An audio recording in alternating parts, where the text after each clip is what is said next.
سلامونه او نیکې هیلې احترامات ګرانو قدرمنو اوریدونکو ښه راغلاست افغان میډیا دا وخت تازه او پر وخت خبرونه ګرانو قدرمنو اوریدونکو تاسو کولی شئ زموږ د یوټیوب چینل در سره سبسکرایب کړئ دا هم د تازه خبرونو سره ټکي پینټاګون له 10,000 ډیر کسان په کابل هوایي ډګر کې له هیواد وتلو ته انتظار کوي دا هم تازه خبر د امریکا دفاع او پوځي چارو له کابل هوایي ډګره د خلکو د ایستلو عملیات په هکله د دې هیواد په دفاع وزارت کې یوه خبري غونډې ته خبره وکړې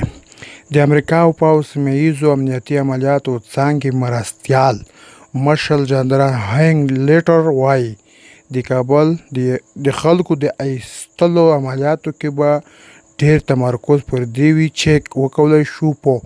مناسب او خوندي توګه هر ډول څومره زیات کسان چې ایستلی شو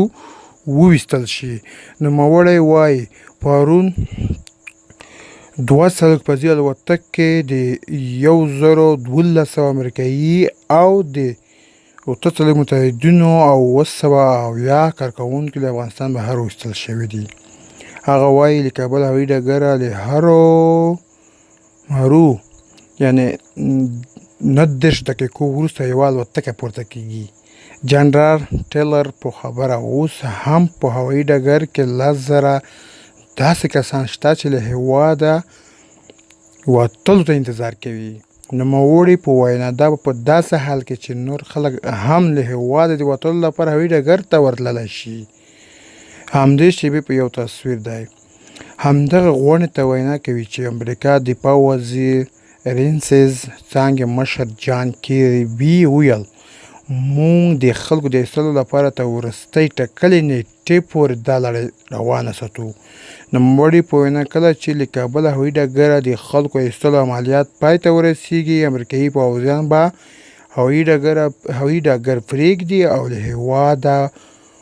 ووځي وروسته مسؤلیت به د امریکایان نه وي ښاغلي ګریوي زیاتوي زه ګمان کوم له هغه وروسته به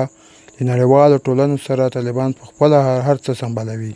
او ګرانو قدرمنو اوریدونکو دا و تازه خبر چې موږ در سره شریک کړه تاسو کولی شئ زموږ یوټیوب چینل هم په وروستیو کې در سره سبسکرایب کړئ